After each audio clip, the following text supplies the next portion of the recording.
ఈ కథ ఒక డిగ్రీ స్టూడెంట్ జీవిత కథ. తన జీవితంలో తాను చేసుకున్న తప్పులకు బాధపడుతూ చిత్రీకరించిన చిత్రం మీకోసం.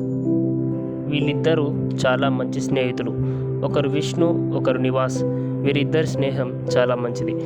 ఇలా వీరిద్దరే కాకుండా మరికొందరు స్నేహితులు కాలేజీలో అలా ఉన్నప్పుడు వారితో కొంతసేపు మాట్లాడి వాళ్ళ క్లాసులకు వారు వెళ్ళిపోతారు.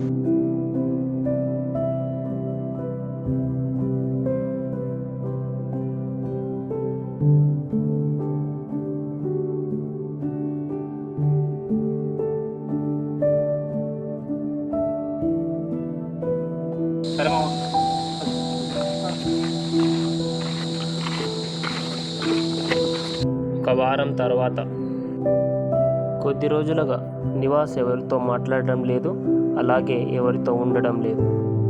ఇలా ఒక్కడే ఎక్కడికో తెలియని ప్లేస్లకు వెళ్ళి తను ఏదో చేస్తూ ఉంటాడు. ఏవో వ్యసన పదార్థాలను వేడి చేసి తన చర్మంలోకి తీసుకునేవాడు.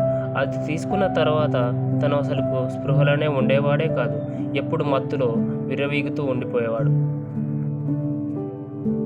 అలా ఇక్కడితో మొదలైన చెడు సావాసాలు, చెడు వ్యసనాలు తన జీవితాన్ని ఎక్కడికో దారి తీశాయి.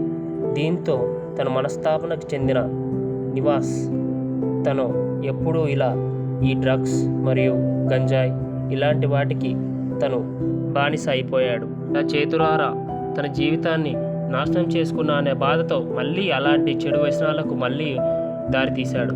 ఇలా ఒకరోజు కాలేజీ యొక్క నిర్మూల ప్రాంతంలో తను మళ్ళీ అలాంటి చెడు వ్యసనాలు సేవిస్తూ ఉన్నాడు. ఇది చూసిన తన స్నేహితుడు విష్ణు, తన ప్రాణ స్నేహితుడు ఇలా తన జీవితాన్ని చేతులారా నాశనం చేసుకుంటున్నాడు అనే భయంతో తప్పు చేసినా మంచి చేసినా ఎవరికి చెప్పాలి అంటే ఒక గురువుకు చెప్పాలి అని అలా విష్ణు నిర్ణయం తీసుకొని వారి యొక్క గురువుకి చూపించాడు. ఆ చెడు వ్యసనాలను తీసుకోవడం చూసిన వారి గురువు అప్పటికప్పుడే ఆ నివాసును ఇమ్మీడియట్గా రిహాబిలిట్ సెంటర్కి పంపించారు.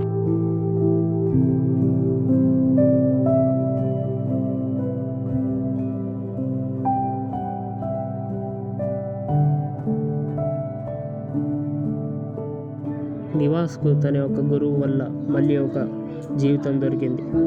ఇది తను మారడానికి ఇంకొక అవకాశం.